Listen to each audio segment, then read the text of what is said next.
The story of the Eighth Crusade begins not on the sands of North Africa, but in the heart of France, where a king, as devotion to his faith and his unyielding vision of a Christian world, had shaped not only the destiny of his realm, but the hopes of countless pilgrims and warriors. Louis the Nene, revered as Saint Louis, had already etched his name into the annals of history through the trials of the Seventh Crusade, yet the weight of past failure did not deter him. Time and loss had tempered his spirit with humility, yet his heart still burned with the desire to reclaim the glory of Christendom in lands far from his own. News reached the French court of unrest and turmoil in Tunis, a city ripe with opportunity and peril alike, and Louis, ever driven by piety, saw in this challenge both a moral and strategic imperative. It was to be a venture that promised both salvation and danger, a path that few could tread and even fewer would survive. As preparations began, the streets of Paris and the surrounding provinces pulsed with fervor. Knights polished their armor and sharpened their swords. Horses were readied for the long voyage across land and sea. The clergy blessed banners and bestowed relics, invoking divine favor upon the venture. Yet beneath the outward spectacle lay an undercurrent of anxiety. Veterans of previous campaigns whispered of distant deserts, of famine and disease, of enemies both human and unseen. Advisors counseled caution, highlighting the logistical nightmare of sustaining an army in hostile territory. Yet Louis's determination was immovable. To him, the crusade was not a mere military endeavor. It was an act of divine obedience, a chance to demonstrate that faith and courage could triumph over any worldly obstacle. The journey across the Mediterranean was itself a crucible. Ships creaked under the weight of men and supplies, and tempests threatened to scatter the fleet before it reached Tunis. On board, the camaraderie of the army intermingled with tension as seasoned crusaders recalled the hardships of Egypt and Syria. Louis maintained a steady presence among them, offering counsel, prayers, and the quiet reassurance that their suffering was not in vain.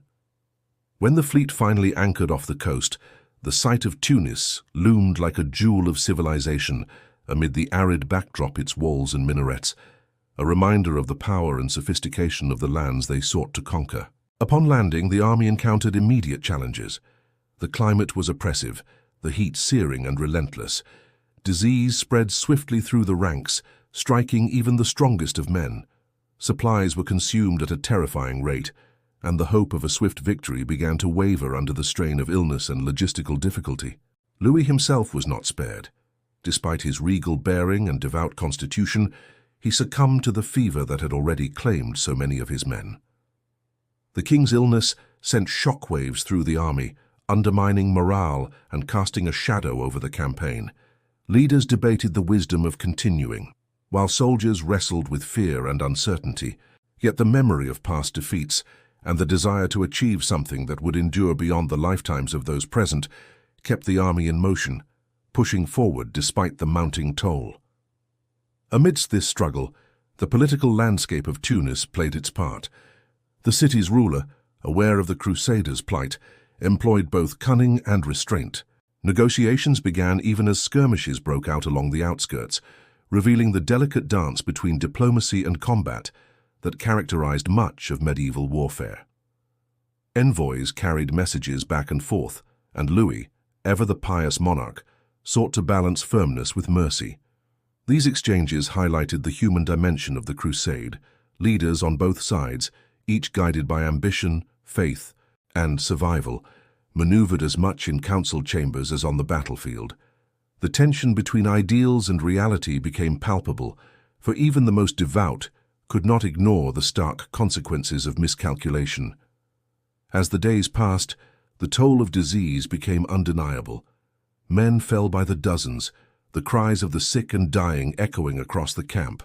Louis, frail yet resolute, continued to lead by example, performing rituals and prayers, offering words of encouragement, and listening to the confessions of those near death. His presence was both a balm and a reminder of the stakes involved. This was not merely a campaign for territory or wealth, but a spiritual trial of unimaginable weight. The king's vulnerability humanized him in the eyes of his followers, transforming him from a distant sovereign into a symbol of shared suffering and steadfast faith. Yet, with each passing day, the spectre of mortality grew, and the reality that the Crusade-ES outcome could hinge on fate rather than strategy became increasingly apparent. In the midst of this suffering, moments of heroism and courage emerged.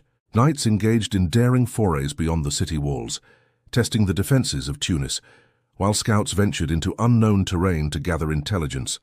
The clash of sword against shield, the thunder of hooves across the plains, and the echo of archers' volleys painted a vivid picture of conflict in motion. Soldiers endured not only physical hardships, but the emotional strain of witnessing comrades fall, often to invisible enemies like fever or infection rather than the sword. These episodes of valor contrasted starkly with the broader tragedy of the campaign, highlighting the complex interplay of bravery and vulnerability that defined the Crusade. The final days of Louis IX in Tunis were marked by a profound sense of inevitability. His illness worsened, and even as medical attendants and spiritual advisors tended to him, it became clear that the king would not survive. News of his impending death rippled through the camp, eliciting a mixture of grief, reverence, and fear among his followers. The man who had led them with unwavering conviction, who had embodied the ideals of chivalry and piety, was slipping from their midst. As he breathed his last, prayers rose like incense, blending sorrow with the hope that his soul had achieved the ultimate victory of faith. His death was more than a personal loss. It signified a turning point in the Crusade, forcing leaders to confront the uncertainty of their mission without the guiding presence of their sovereign. In the aftermath of Louis's death, the Crusaders faced a stark choice: continue the campaign in an unfamiliar and hostile land, or withdraw to preserve the remnants of the army. The Council of Commanders, now bearing the weight of responsibility, debated with intensity and urgency. Logistics, morale, and the unpredictable actions of the Tunisian rulers all factored into the decision. Ultimately, prudence prevailed, and a withdrawal was arranged, a strategic retreat that acknowledged the limits of human endeavor in the face of illness, environment, and circumstance. The return journey, though less glorious than the advance, was marked by discipline and reflection, a somber procession that carried with it the memory of courage, sacrifice, and the unyielding faith that had propelled men across continents. The legacy of the Eighth Crusade extended far beyond the immediate outcome of the military campaign. Louis IX's death became a symbol of the fragility of even the most devout and powerful, while his life and actions reinforced the ideal of kingship intertwined with moral purpose. Chroniclers recounted the events with a mixture of admiration and lamentation, emphasizing both the spiritual devotion that inspired the venture and the human cost that accompanied it. In Europe, the news of Tunis reached courtly and clerical audiences alike, sparking debates over the efficacy of crusading, the responsibilities of rulers, and the nature of divine providence. The narrative of the Crusade, therefore, was not confined to a battlefield, but resonated across cultures, shaping perceptions of faith, leadership, and destiny. Scholars and historians would later analyze the campaign with the benefit of hindsight, noting the strategic miscalculations, the underestimation of environmental challenges, and the impact of disease on medieval armies. Yet beyond tactical assessments lay a more profound understanding. The Eighth Crusade illuminated the human dimensions of ambition, devotion, and resilience. It demonstrated how individuals and societies confront the unpredictable forces of nature, health, and political circumstance, and how ideals can inspire acts of courage even in the face of overwhelming adversity. Louis's determination, his willingness to risk everything for a perceived higher purpose, and the loyalty of those who followed him became central themes in the collective memory of Europe, casting the Crusade as both a historical event and a moral exemplar. The final chapter of this story is not merely a tale of defeat or misfortune, but a meditation on the enduring tension between aspiration and reality. The death of a king in a foreign land marked the end of an era, yet it also inaugurated a new chapter in the history of the Mediterranean world. Diplomacy and negotiation continued to shape relations between Christian and Muslim states, while the ideals embodied by Louis IX inspired subsequent generations of rulers and warriors. The lessons of the Eighth Crusade, about leadership, faith, and the human capacity to endure, echoed far beyond the shores of Tunis, reminding posterity that even in apparent failure, the pursuit of principle and conviction carries its own indelible mark on history. As the years passed, the story of the Eighth Crusade was retold in countless forms, in chronicles, sermons, songs, and later, scholarly studies.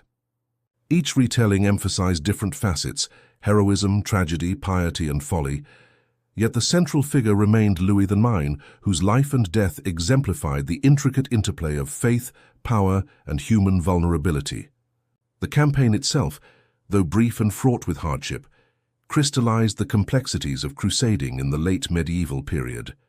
The logistical challenges, the moral imperatives, the unpredictable interplay of health and environment, and the indomitable spirit that drove men to cross seas and deserts in pursuit of divine purpose. Ultimately, the Eighth Crusade stands as a testament to the resilience and fragility of human endeavor. It reminds us that history is shaped not only by triumphs, but by trials, not only by conquest, but by courage in the face of overwhelming